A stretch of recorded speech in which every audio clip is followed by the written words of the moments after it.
Hello, and welcome to Stop, Let's Team Up, My Legion Adventure, episode 53. And we are about to finish up a volume of the Legion Archives and move from volume 5 to volume 6 with our next episode, which is a big special episode for me because it's one of my favorite Legion stories of all time. And I'm breaking into issue 4 of the Illustrated Legion Index. I'm finding these little things very memorable. So let's get started. We are covering Adventure Comics 348 and 349. So let's get started. Adventure Comics 348 is cover date 1966. Cover is Kurt Swan, George Klein, Irish Shop. It is a Doctor Regulas story, and the front cover is Invisible Kid getting zapped because Dr. Regulus is using some kind of voodoo dolls and hurting Invisible Kid. And their other dolls are Cosmic Boy, Super Boy, Phantom Girl, Invisible Kid, Sun Boy, Triplicate Girl, Brainiac 5, and Colossal Boy. And on the screen behind Dr. Regulus is Superboy chained with a kryptonite chain. And Dr. Regulus is saying, "There! That's the end of Invisible Kid, and the kryptonite chains will finish Superboy. Score 6 Legionnaires down, and it's still my turn at bat." And then the caption box is, "The Legion has never battled a more awesome, powerful foe than the fantastic Dr. Regulus in Target 21 Legionnaires."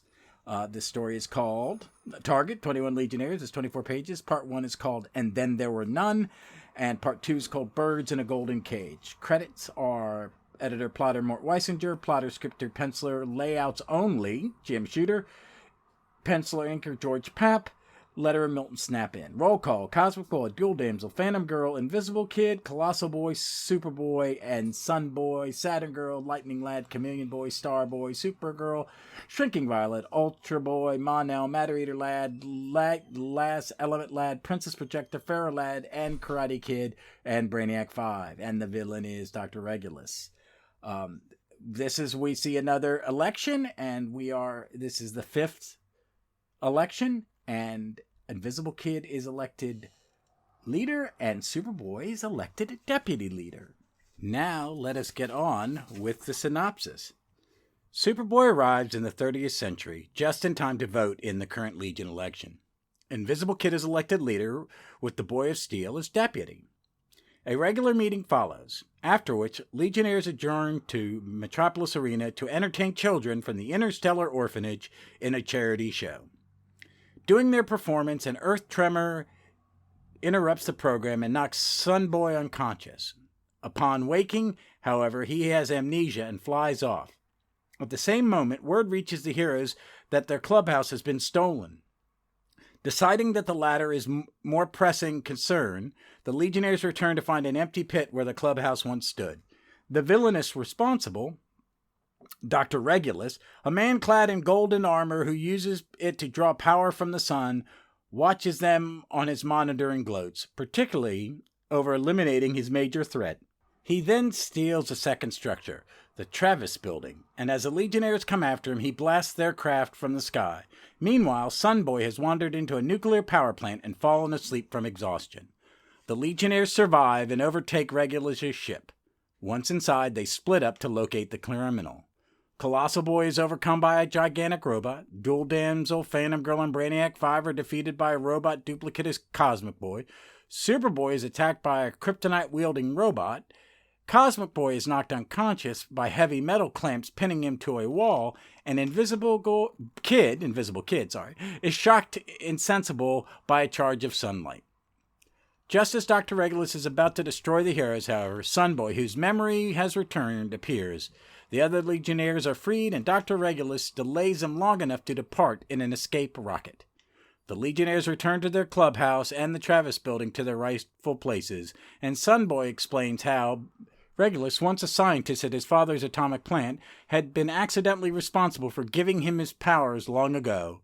While the heroes express hope that he never returns, Dr. Regulus, now safely hidden, vows to do just that when they least expect it. So this is the first Dr. Regulus story. He'll next appear in Superboy 191. He's not my favorite Legion villain. But he does come back. Jim Shooter has a knack for creating great Legion villains, as we're going to find out. He's a lot of fun. He's really good at inventing these villains.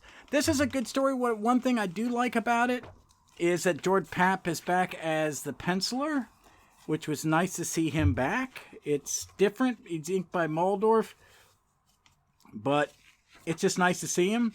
It's nice to see the election, and I'm a big fan of Invisible Kid as a leader. This era where he's the leader is one of the first times that I feel the leader is a really important character in the series, and he is very much so later when Levitz is writing it, and people before him a little bit. This is the first time it really kicked in me, and that as I'm reading through, and as some of the stuff I haven't read in decades, I might feel that way where we get to future leaders, but there's a gap really. It's still like Wildfire and Lightning Lad are. I remember those really when I was a kid. But this is a well put out comic. I mean, I like that they're 24 pages. There's more going on. There's more action. But it's still the basic kind of Legion plot. This one is more like the ones we have seen before. It's a one and done, but it's not a mystery with the secret double. The kids knew, or there's some clue we weren't given, which was kind of the trope. But it's neat. We get to see Sunboy's origin, which is cool.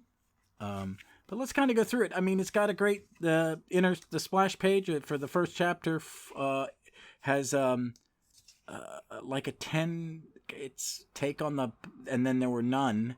8 little legionnaires flying near to heaven. 1 lost his memory, and then there were 7. 7 little legionnaires battling evil tricks. 1 met a robot, and then there were 6. 6 little legionnaires feeling pretty sore. 2 got a whiff of gas, and then there were 4. 4 little legionnaires too brave to flee. A metal fist hit 1, and then there were 3. 3 little legionnaires looking for a clue. 1 ran into kryptonite, and then there were 2. 2 little legionnaires, their job's not yet done. 1 fell into a trap, and then there was 1. 1 little legionnaire menaced by the sun. He got an awful shock, and then there were none. That's weird that's in there. I think it's kind of cool. It's based on a nursery rhyme that we would not say anymore because it was pretty freaking racist. But it's a neat double entendre, and then there were none to Agatha Christie. I mean, not double entendre, just a tribute to Agatha Christie's, and then there were none, her most famous novel. It's but it's great. You get to see them go. There's a lot of orphanages in 40s, 50s, and 60s comics. It's not something I think we hear about. We hear about horrible foster care experiences with orphans or children without parents. But in the comics, you become a superhero. It's kind of weird. But they do that. They have the little thing, and for some reason, Sunboy has to have amnesia, and he gets knocked unconscious in nuclear plant. But it's, they go through the maze and each one is defeated, and then you get to the end. I mean, there's not a lot of detail to go into this. I don't want to bash it, but it's not, it's good, but it's not as good as some of the other ones. But you see them go through the traps, everybody get down. It's a nice, Invisible Kid being the last to go because he's the leader, and then Sunboy comes to the rescue. I like that the villains are getting away. And he flies away, and there's a cliffhanger. I mean, Shooter is really building a mythos, and he's doing it on purpose. And I think it's because, I think Marvel was doing it. But I also think he really enjoyed that aspect of it.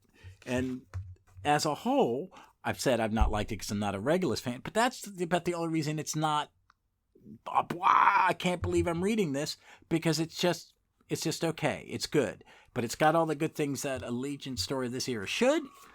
It's entertaining. It's fully formed. It's good Jim Shooter. Because Jim Shooter, there's a reason that I'm gushing over a lot of these, because some of these are the greatest Legion stories ever told. Even though they are, 60 years old or more. These are younger than me, so they're in their almost 60 years.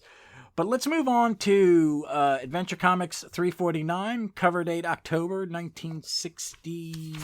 This is terrible. I just said it. 66. The story is 24 pages. It is called The Rogue Legionnaire. Part 2 is called Ambushed from the Ages. It's got a great cover, Adventure Comics featuring Superboy and the Legion of Superheroes. Featuring Universo the Unwanted as the Rogue Legionnaire. And he's hypnotizing Saturn Girl, Colossal Boy, Chameleon Boy, kind of Superboy, Brainiac 5, Shrinking Violet. That one's for you, Jimbo, Shrinking Violet. And he's saying, "You will let me join your legion. You have no choice. Say it, Legionnaires." And Superboy's going, "We accept you, Universo. You are now one of us." Oh, wow. Credits. Editor, penciler, Mort Weisinger, plotter, scripter, penciler, layouts, only Jim Shooter, penciler, Kurt Swan, inker, George Klein, letterer, Milton Snetton. The art is beautiful.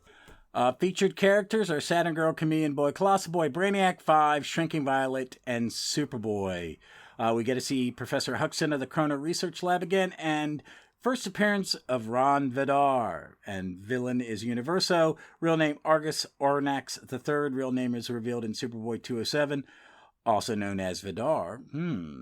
Former Green Lantern, as revealed in flashback in Legion Superheroes 2nd Series 295. Spoilers! Which is his last chronological appearance, appears next disguised as President Kandro Doxin 359, which is another great frickin' story. It's great. Let's do the synopsis. There's a lot of Legionnaires not in this one. Legionnaires Brainiac 5, Chameleon Boy, Colossal Boy, Saturn Girl, Shrinking Violet, and Superboy act as judges at the Metropolis Student Science Fair and award first prize to a young inventor for his exhibit, a collapsible time cube. As the prize is given, the heroes streak back to the clubhouse to greet Universo, a villain in process of breaking in. Universo uses his power of super hypnosis to overcome all but Brainiac 5, who resists, but fails to stop the criminal from escaping in their own time bubbles after destroying the other. The others soon recover, except Superboy, who remains hypnotized due to kryptonite dust in Universo's hypnotic eye device. It's just the same as the Bat thing in episode 2 of Opal City Confidential. Dr. Milo invents a light that has a drug in it. So Universo's using the same tech. Okay. When a Professor Huxton of the Chrono Research Lab, secretly in Universo's thrall, calls to ask about an unscheduled time travel activity and mentions 5 areas of disturbances, Brainiac realizes Universo is responsible and rushes back to the science fair with the others. With its inventor's cooperation, they use his time cube to send each Legionnaire to one of the time-displaced eras in the hopes of capturing the villain. Chameleon Boy arrives in Peru in 1300. Shrinking Violet appears in Giza, crap, Ross, you're an idiot. Giza, Egypt in 1243 BC. Colossal Boy finds himself in England in 693. Saturn Girl is transported to France in 1812, and Brainiac 5 goes to Shangtu, China in 1280. In each, Legionnaires are seemingly destroyed by lackeys whom Universo has previously hypnotized. Back in the 30th century, Metropolis, Universo easily makes his way through the United Planets Council building to the inner council itself. When he attempts to hypnotize the council members, they reveal themselves as the Legionnaires, alive and well. The young inventor had modified the time cube to bring the heroes back safely whenever his time monitor showed one in peril. As Universo is taken into custody, the Legionnaire's new friend reveals that the villain is actually his father. This is a frickin' masterpiece of early Legion.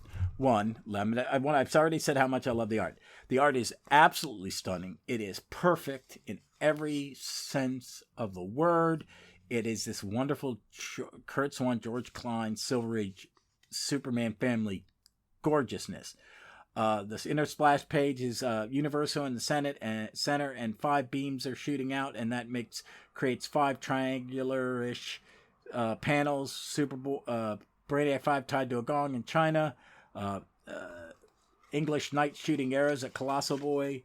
Peruvian in ancient Peru, Chameleon Boy is being tossed into fire. French soldiers about to shoot Saturn Girl, and at the pyramids, an Egyptian is chasing Shrinking Violet with a dagger. But it's great. It's just this. I just love Swan Klein. I know Shooter laid it out, but this is really Kurt's making it his own. It's just so wonderful.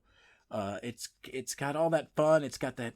I love the way he flies. I mean, I've said this the last couple episodes, but I love the way Kurt Swan draws superheroes flying.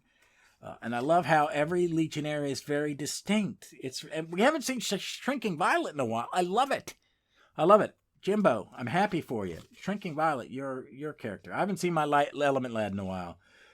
Different writers have different favorites, and we'll see that more and more. Universo's a great design. I mean, he's just a bald guy with pointy ears and a monocle, and a pendant and a green cape. It's great. It doesn't change much. It really does. It doesn't change. But he hypnotizes them, and it mostly works, and it's time travel. Rond Vidar and Professor Huxton are both two great character designs. Absolutely amazing. Rond Vidar it's a great look, and it's what we see him in. It's very, and same with Buxton. It's very much like a matador wears, like a Spanish period costume. It's really nice with a little. It's really sharp, and it's less stupid super ultra future costume. It's just a variation on a jacket and pants and boots. The stuff in the past is great. Chameleon Boy makes him believe he's the sun god. It's really pretty cheesy, but he still gets thrown into fire. We flash to Rond Vidar a couple times. It shows him sitting in this really cool chair in his lab with all the lab stuff and them working on. That's when he has the idea. He says, "Say, I have an idea. If I can complete this device soon, I may be able to help them. There are a lot of spare parts in the storeroom and entire transistor units. I'll cannibalize and take parts from other gadgets and use in mine." And then Chameleon Boy falls to his death. Shrinking Violet tries to disguise herself and then tries to get away, and she's about to be stepped on by the hoof of a horse leading on a chariot. Colossal Boy, I don't know why he shrinks down, but he's being attacked. Is it Prince John? I don't know who the king is. It doesn't say who he is, and I'm not going to go look it up. But he's, they have a tall tower, and they chase him over a cliff. Saturn Girl is in the bowels of a wine cellar in France. She becomes a maid, and then Bonaparte shows up, and she's the owner of the house is in the thrall of Universo, so he frames her, and she's about to be shot by a bunch of soldiers at the end of an alley, and she makes them misfire, and then he zaps her with a ray gun. The owner of the house, and then we have Brainiac 5 falling in. He's in China, and he's strapped to a gong and a giant, I guess he's an executioner, and he's got a big sword, and he's gonna cut Brainiac 5 in half with a sword. And then there's a couple guys in a giant man-operated dragon robot. Okay. But breathes fire. And then we cut to Universo, and he's just walking right in. He gets there, he tries to zap him, but they're like, it doesn't work on us anymore. And then Rond Vidar shows up. Here's the last panel. It's on 13, or 23, not 13, 23. Brainiac going, "Oh, you were clever. You deliberately failed to hypnotize me so I'd witness your getting away, and then your stooge tipped us off to the 5 different time periods in order to split us up and lead us into death traps that you'd prepared. You pulled it off on the day of the science fair so we could use the unperfected time cube. What's more, we fell for it. Each trap could have done its work, except for the ingenuity of this boy." And Universo goes, "Not him!" And then Brainiac is, "Yes, the lad who, after transporting us back to the past, used the spare parts to improve his time cube, which he could focus its rays and return us to our own era whenever the time monitor showed us to be in peril." And it shows Rond Vidar saving Saturn Girl. And then as Universo is in a straitjacket being led away, "No, it can't be. You're dead, all of you." And the science police officer goes, "You'll get a life sentence for conspiring against the UP." And Brainiac goes, "I wonder what's really flipped his lid, or he's faking it. Just one thing, how did Universo know about your exhibit before the fair?" "Saturn Girls, please, I've read his thoughts. Don't ask him." "It's all right, Saturn Girl," says Rond Vidar. "They might as well know. Universo is my father. And minutes later, as the Legion returns to the Cloud House, Colossal Boy says, "We forgot about Superboy. He's still hypnotized." "Relax, Colossal Boy. I have a remedy for that. Now that I have the eye pendant that Universal used to hypnotize him, we see the green part of the eye and its kryptonite dust has weakened you." And he lets him go. And the final panel is Rond Vidar in an alley sitting on some steps. And the caption reads, "And in one lonely dark alleyway of the great city, a tired boy sits. I had to help them. I couldn't let him kill them. But he's my father, and may I never see him again." Freaking great. Great. This is probably one of the best ones I've read. It's one I love. It's not one of the two-parters. I love this era of two-parters. But this is the level of quality that we're going to see for a bit. And things that really just kind of cement. Universo becomes a major player in Legion lore.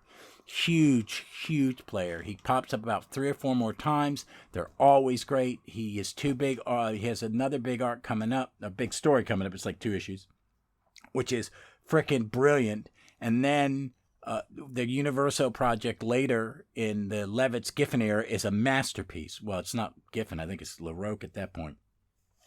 I can't remember off the top of my head, but they're great. This is an amazing comic. It is beautiful. It is full of joy. It is everything you want to read in a comic that makes you just come back for another one. And I'm very excited because the next story is literally my favorite, absolute favorite Silver Age Legion story. It's my favorite Jim Shooter Legion story. I think it is in my top 5 all-time Legion stories.